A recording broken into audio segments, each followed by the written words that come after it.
This conversation is going to be a little bit serious. Just very recently, within the last couple of weeks, I had somebody reach out to me, and I'm very thankful that they did. This person was going through a very bad moment, apparently going through a very bad time. But at the time that this person reached out, they were seriously considering ending their own life. Now, I'm grateful that they reached out. If they ever need me again, I hope that they reach out again. But I wanted to kind of talk about a few things that were related to this. Number one, if anybody is struggling, please, by all means, reach out to somebody. It doesn't matter. Even if they don't know why you're reaching out, even if you just need to be around somebody, man, just call people up until you can go be around somebody, go be around them. Hopefully, you find somebody that you're comfortable enough with to talk about things, but definitely reach out and definitely find somebody that you can talk to about it, no matter who that person is, and have that conversation. The one element that I don't think people understand fully is when we think of somebody moving on, when we think of ourselves moving on, we don't recognize all the time what's going to be left behind because we think that it won't matter. And that's what this person seemed to think, that it wasn't going to matter. That isn't true.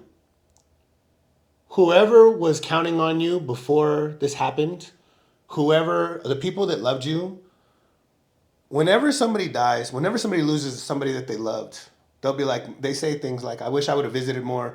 I wish I would have called more. I wish I would have spent more time with these people. But the truth is the reason why we don't isn't always just because, this is my opinion, it's not just because we're too busy or any of those things. It's because we know that someone is on the other line. Even if we're not calling, we know that that person is on the other side of the line. We know that if we call, they'll answer if they're not busy, and then we'll have a conversation. We know that they're there. And having that knowledge that they're there is often enough. Now, I'm not saying that you shouldn't spend more time with the people that you love. I'm not saying any of those things. What I'm saying is the reason that I think that we don't do it as often when we have those people in our lives is because we know that that line has somebody on the other side of it. So a good example for somebody that I think it's just, we can't understand because we're removed from it. But Robin Williams, for any of you that don't know who that is, please, just for the love of God, look him up. Robin Williams is an extremely funny man and had an impact on millions of people's lives. Man, he was just a genius when it came to being a comedian. I have a skill that people don't always appreciate. I'm going to be honest with you. But I have the ability to see and find flaws. Now, I'm not saying being hypercritical of another person just to put them down. I'm saying that I can legitimately see a flaw in things. So when I used to be a dancer, I would be able to see the smallest flaws that other people couldn't see. When artists would bring me their artwork, there was one guy who was a tremendous artist. I mean, he was amazing and definitely brought for us to see the most amazing drawing of elephants that I've ever seen in my life. It was, just phenomenal. But there was this one element, and I could see it, and I was like, what happened here? While everybody else is just extolling it like how great it is, I was like, what happened here? And somebody else even tried to complain, man, you're always trying to find something. He was like, damn, you can see that? And I was like, yeah, I can see that. And he was like, man, I was having problems with this tusk, so instead I just put this. And he's like, so the perspective is kind of off, but the artwork is still there. I didn't think anybody would be able to notice that. My point of this is, when I watched a clip one time of Robin Williams, and he was on some talk show or something, and they gave him a few minutes to do an improv. And he borrowed a woman's scarf from the audience. And I watched this man go on like a 10-minute improv with this damn scarf. And it was flawless. It was amazing. Now, I'm not saying that he probably didn't have some of this worked out beforehand or maybe even use these same jokes at some point in time. I'm just saying that this 10-minute improv or however long it was absolutely amazing. It was beautiful. And it was right then when I recognized I was watching a genius at work. Years later, Robin Williams kills himself. Now, we can't understand why he would kill himself because we're not in his shoes. Those individuals that don't feel like killing themselves, we can't understand. and he had everything. He was funny, his life was good, he had millions or whatever. We think all these outside elements should play a factor in someone's inside conversations with themselves. The thing that when I heard somebody else talking about it, and they were like, man, we lost this comedian. They were saying the same thing. We lost this comedic genius, and I agreed. I was like, yeah, absolutely. And that's what the part they were contemplating. I mean, that's the part that they were concentrating on. And I told them the same thing that I just said a second ago, and I'm going to repeat it. His daughter, whose name I believe is Zelda, and the main reason I remember that is because I love the game. I said, all that she knows is the other side of that line is empty. It doesn't matter if she wants to call or if she doesn't want to call. The other side of that line is now empty. That's what she has to face. Whether he was there day to day in her life or anything like that, it doesn't matter. That's not my point. I'm not saying that those things aren't going to be missed. But as a general rule, most of us live kind of a disconnected life from other people. But we will all recognize that that line no longer has somebody on the other side of it. And that's something that hurts. And that's something that we don't ever want to experience. So when somebody, if you or anybody that you know of, is thinking about taking your own life, you have to recognize that there are going to be people who are going to recognize that the other side of that line is now empty. There's no one on the other side of that line. So it may not feel to you that people care as much as they do because they don't reach out as much, because they're not there as much. But it is my honest opinion because I feel that I think in the same way for the most part. Knowing that somebody is on the other side of that line is often enough. Because if you knew, and granted, we all know that we're all gonna die at some point. But the truth is if you knew that that person wasn't gonna be here for very much longer, you would start picking up the phone because you would recognize that that time, you would like fully feel that that time of that person being on the other side of the line is very limited and it's going to be gone soon. A lot of people, and this person as well, seemed to me that they didn't recognize that even though nobody was reaching out as often as they may like, oftentimes it's just knowing that they're there and that's enough. And I'm guilty of it too. I'm not pretending like I'm not. I know I'm able to recognize this because it's how I also think and feel, and I recognize that. If you're dealing with this, no matter who you are, please reach out. Reach out to anybody. I know that there's a hotline of some kind. But whether you're feeling it or whether you're thinking it or whether you know somebody that is, just recognize there's going to be people that are going to miss you, even if they're not calling now. The fact that they know that you're on the other line at any point in time that they need you is enough. If you need to hear from somebody, reach out to them. If they're not making the time, let them know. Hey, I really need some time. I really need some of your attention. If they're not willing to give that attention, that's a different story. But usually, even kids, the teenagers, stuff like that, they're going to probably make the time. We all feel, especially when we're really young, that our life is like, so compact and we don't have time. And, you're trying to get so many things done and you're just not putting your mind in that frame because you're too young. But if you need to hear from somebody, reach out to them. You don't need to wait for them to reach out to you. If somebody's not reaching out often enough, reach out to them more. You can talk to them. I'm sure when you talk to them, you will feel the love that you're looking for in that moment. My last piece of this. It is my experience. Hope is not free. Hope must be fought for.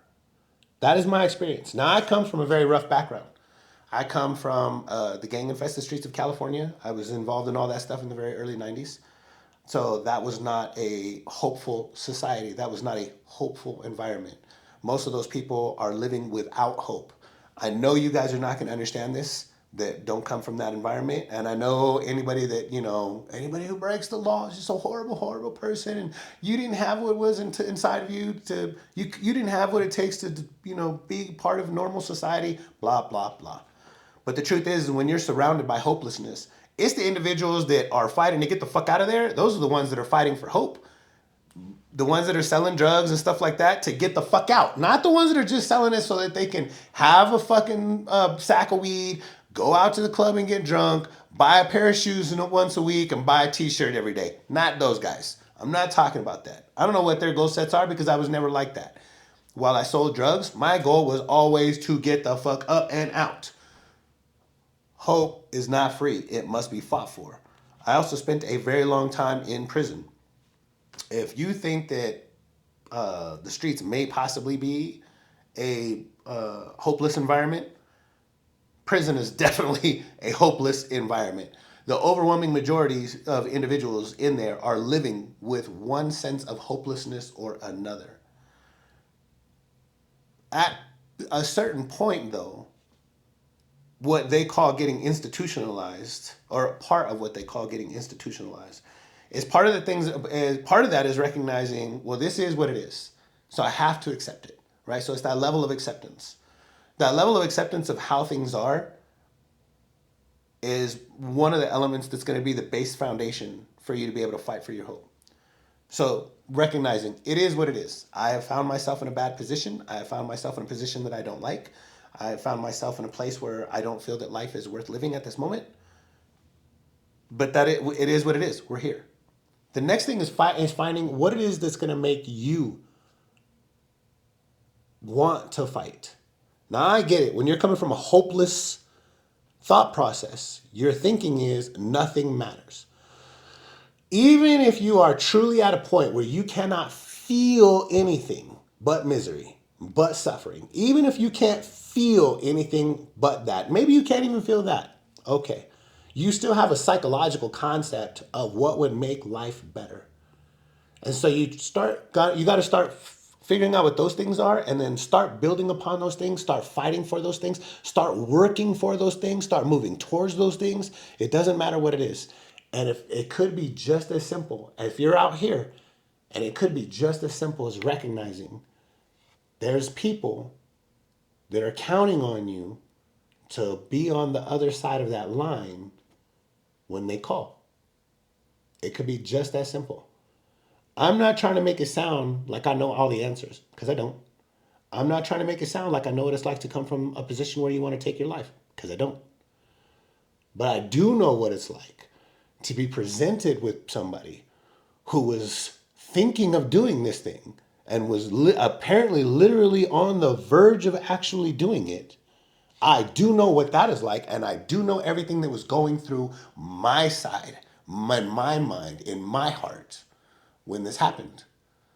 So I can give you my personal experience on this subject, even though I may not be able to come from anyone who is actually hurting right now. But I've also been through very, very, very hopeless situations. And I know what it's like to fight through those hopeless situations. Those things I do know about. If anything that I'm saying has any value, please take it with you. If you don't think it has any value, that's perfectly fine. If you're struggling with something, recognize hope is not free. Hope must be fought for. And you have to find the things that are worth actually fighting for. I can't do that for you. I can just give you the few concepts that I have. Find whatever it is that makes worth fighting for it, fighting for hope, and then just hold on to those things until you come out the other side. I would also highly encourage, stay away from drugs and alcohol. Drugs and alcohol are only going to exacerbate the problem. They're just going to probably accelerate. They're an accelerant, so they're definitely going to accelerate it. Anybody that's struggling, I'm sorry that you're going through that, but on the other side of it, as somebody who was just very recently exposed to it, I can tell you that had I lost this person, had I now realized that I could no longer call, that line was now empty, I can tell you that my life would have changed irrevocably. I can tell you that. I do know that for a fact. So whoever you are, you have individuals that are going to think and feel the exact same way as I do. And so if that can be enough for you, then you can utilize that as a part of your foundation to fight for hope. Hope is not free. Hope must be fought for. When everybody tells somebody else like, oh, just keep up hope, or just, have faith and have hope, I know that that's not always possible. The environments that I've spent most of my life in, That is not possible. Just having hope doesn't do it for you. Just having faith doesn't do it for you. It doesn't solve any problems of any kind. It was action. It was, for me, it was always action. Always trying to figure things out, always trying to work towards something, always having a goal, always having an idea, and then constantly working towards those things to get myself out of the situations that I was in. I hope this helps somebody. If not, that's fine. But, and for any of you Twitter warrior finger motherfuckers out there that got something negative to say, that's fine as well. I don't really care. But I hope that, one, if anybody who's suffering, that this helps you at least a little bit. Two, anybody who's out there that's recognizing, like, hey, maybe I haven't called somebody in a while, man, go ahead and call. Maybe I'm not spending as much time with some people as I should, man, go ahead and start spending time with those people. I am a workaholic. Everybody in this studio is a workaholic. We're all workaholics. There's no such thing as weekends for us. Every day is Monday around here, and we work like that.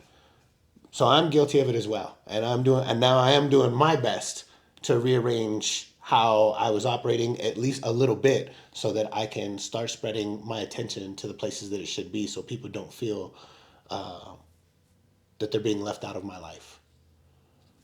That's all I got for today. You guys have a great day.